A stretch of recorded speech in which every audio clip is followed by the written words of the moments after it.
یا الہی ہر جگہ تیری عطا کا ساتھ ہو، یا الہی ہر جگہ تیری عطا کا ساتھ ہو، یا الہی ہر جگہ تیری عطا کا ساتھ ہو، شافع محشر میرے پیارے نبی کا ساتھ ہو، شافع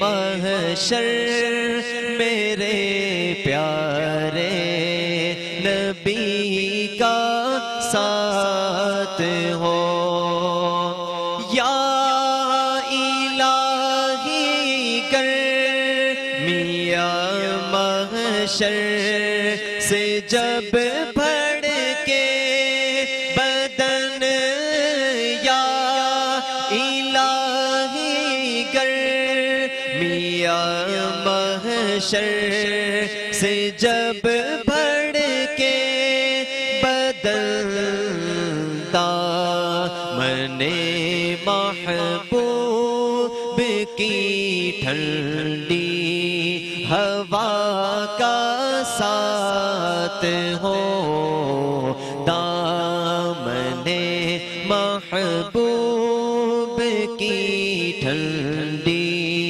ہوا کا ساتھ ہو، یا الہی ہر جگہ تیری عطا کا ساتھ ہو، شافع محشر میرے پیارے نبی کا ساتھ ہو، یا الہی جب زبان باہر آئے پیاس سے، یا الہی جب زبان باہر آئے پیاس سے، ساقی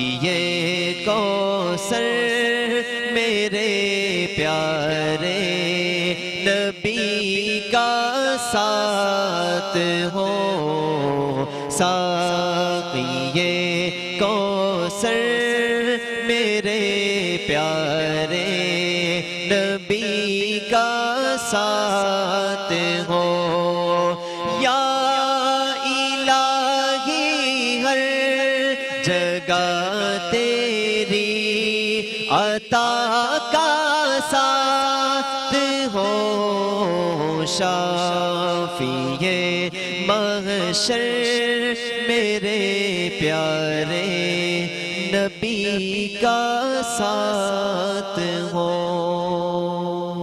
سبحان اللہ سبحان اللہ۔ ویلکم بیک ناظرین، ایک بار آپ کو پھر سے خوش آمدید پیش کرتے ہیں ماہ رمضان کی خوبصورت لائیو نشریات بنا برکت رمضان، اور اس وقت ہم لوگ تمام علماء کرام کے ساتھ سحری تناول کر رہے ہیں۔ مفتی احمد میاں برکاتی صاحب میرے ساتھ موجود ہیں۔ میں پوچھنا چاہوں گا مفتی صاحب آپ سے، یہ بتائیے گا کہ خلا کیا ہے، خلا کا مفہوم کیا ہے، اور کیا اقسام ہے خلا کے، کس طریقے سے تمام معاملات ہوتے ہیں؟ جی، نام ہے اس چیز کا کہ عورت طلاق چاہتی کسی وجہ سے اور شوہر دینا نہیں چاہتا، ٹھیک ہے، اسلام نے راستہ نکالا، ٹھیک ہے، اگر طلاق لینا ہی ہے تو کوئی کام کرو، کچھ پیسے دے دو شوہر کو اپنے، ٹھیک ہے، یا اس کو مہر معاف کر دو، یا جہیز اس میں سے کچھ دے دو، جو طریقہ بھی ہو اس پہ شوہر راضی ہو جائے، اس کو مال دے دیا جائے، اس کو خلا کہتے ہیں۔ ٹھیک ہے، جب شوہر یہ قبول کر لے گا تو اس سے طلاق بائن پڑ جاتی ہے، بائن ہوتی ہے، وہ مولدہ نہیں ہوتی، دوبارہ نکاح آدمی کر سکتا ہے، اس میں اچھا، آسانی یہ ہوتی ہے اس کے اندر۔ اس لیے خلا میں کوئی خرابی تو نہیں ہوتی، سوائے اس کے پیسہ دینا پڑتا ہے، بیوی پیسہ دے دے، اپنے شوہر کو اتنا مال دے دے، کچھ چیز دے دے دنیا کی، گاڑی دے دے، موٹر سائیکل دے دے، نقد دے دے، اپنے جہیز کا زیور دے دے، یا اپنا مہر چھوڑ دے، تو اس طرح یہ خلا ہو جاتا ہے۔ اور خلا اسلام میں جائز اس لیے رکھا گیا ہے کہ بعض اوقات مرد بڑے سخت ہو جاتے ہیں، میں طلاق نہیں دوں گا، کچھ بھی ہو جائے لٹکا کے رکھوں گا اس کو میں، تو طریقہ ویسے بھی صحیح نہیں ہے، برائی کا اس میں ایک راستہ کھل سکتا ہے نا کہیں سے بھی۔ اس لیے بہتر یہ ہے اگر ایسا مسئلہ ہو تو شوہر خلا پہ راضی ہو جائے ٹھیک ہے، یا طلاق دے دے، اس کے لیے دنیا میں آسانی ہے، آخرت میں آسانی ہے۔ اگر اس نے خلا کر بھی لی، دوبارہ اس کا دل چاہے عورت بھی راضی ہو جائے تو اس دوبارہ کا ہو سکتا ہے، اس میں کوئی مذاق کی بات بھی نہیں ہے، جائز ہے، صحیح ہے۔ واہ زبردست۔ میرے ساتھ جواد احمد برکاتی صاحب موجود ہیں۔ السلام علیکم جواد بھائی، خیریت سے ہیں آپ؟ طبیعت ٹھیک ہے؟ الحمدللہ آپ ٹھیک ہیں؟ الحمدللہ۔ اچھا جواد بھائی، طلاق کا معاملہ پتہ چلا کہ کس طریقے سے دی جانی چاہیے، دین اسلام میں کس طریقے سے جائز ہے۔ اچھا یہ ہم یہ دیکھتے ہیں کہ معاشرے میں بتایا گیا ایک طلاق دی جانی چاہیے نا، تو اگر 3 طلاقیں ایک ساتھ دے دی جائیں تو کیا وہ ایک تصور ہوگی؟ نحمدہ و نسلم علی رسول الکریم، اما بعد فاعوذ باللہ من الشیطان الرجیم، بسم اللہ الرحمن الرحیم۔ لیکن اللہ تبارک و تعالیٰ کا واضح ارشاد گرامی ہے، والمطلقات یتربصن بانفسہن ثلاثۃ قروء۔ اس کے بعد پھر مزید آگے گفتگو اگر آپ بڑھائیں، الطلاق مرتان فامساک، پوری آیت مبارکہ اس حوالے سے قرآن کریم میں اللہ تعالیٰ نے ارشاد فرمایا ہے کہ 3 کا جو مطلب ہے نا، وہ 3 کا مطلب 3 ہی شمار کیا جائے گا۔ ہمارے معاشرے میں کچھ لوگ ایسے بھی موجود ہیں یہ بات بیان کرتے نظر آتے ہیں کہ اگر ایک وقت میں کسی نے 3 مرتبہ طلاق دی تو وہ 3 شمار نہیں کی جاتی بلکہ وہ 1 شمار کی جاتی ہے۔ تو اگر اس کو ہم آسان لفظوں میں معاشرے کے سامنے پیش کیے جائیں، اگر کسی صاحب کو جناب کہیں لڑائی جھگڑا ہو جائے، کوئی صاحب کسی ایک صاحب کو ایک وقت میں 3 تھپڑ رسید اگر کر دیں تو آپ اس کا شمار کیا لیں گے؟ 1 لیں گے یا 3 لیں گے؟ تو یہ آسان لفظوں میں، دنیاوی لفظوں میں اگر سمجھائی جائے بات، 3 کا مطلب 3 ہی شمار کیا جائے گا اور 1 کا مطلب 1 ہی شمار کیا جائے گا۔ اگر کوئی شخص ایک مجلس میں 3 مرتبہ طلاق کسی کو دے دیتا ہے تو وہ طلاق فوراً واقع ہو جائے گی، اگرچہ یہ کام طلاق مغلظہ کہلاتا ہے، اور اس معاشرے کے اندر 3 مرتبہ طلاق ایک ساتھ دینا پیارے آقا صلی اللہ علیہ وسلم کے احکامات کے مطابق جو حلال کام ہے نا، ان میں سب سے ناجائز کام وہ یہی شمار کیا جاتا ہے۔ یعنی کہ انسان کو چاہیے کہ 3 طلاقیں ایک ساتھ نہ دے، بلکہ جیسے کہ آپ نے گفتگو سماعت کی کہ پہلے 1 دے دے، پھر رک جائے، اس کے بعد تیسری کی طرف بڑھ جائے۔ ایک بالکل واضح حکم اس کا موجود ہے۔ اچھا پھر ہم دیکھتے ہیں نا اہل حدیث برادران میں یہ چیز ہوتی ہے کہ وہ 3 کو ایک ہی تصور کر رہے ہوتے ہیں، تو کیا اس چیز کی کوئی واضح دلیل ہے؟ دیکھیں اہل سنت و جماعت کے نزدیک بالکل واضح حکم قرآن کریم میں موجود، الطلاق مرتان، 2 مرتبہ طلاق دے دی جائے، اس کے بعد پھر اگر آپ آگے بڑھیں گے تیسری کا شمار تیسری میں ہی کیا جائے گا۔ ان کے پاس جو معاملات ہیں وہ اپنی جگہ ٹھیک ہے، اپنے معاملات اپنی طرف رکھیں۔ اہل سنت و جماعت کے نزدیک یہ واضح حکم قرآن و حدیث کی روشنی میں موجود ہے کہ 3 کا مطلب 3 ہی لیا جائے گا۔ ٹھیک ہے، بہت شکریہ جی مفتی صاحب۔ آپ کی بات کو مزید بڑھاؤں گا، یہ وہ مسئلہ ہے کہ جس میں چاروں ائمہ کا اس بات پر اجماع ہے۔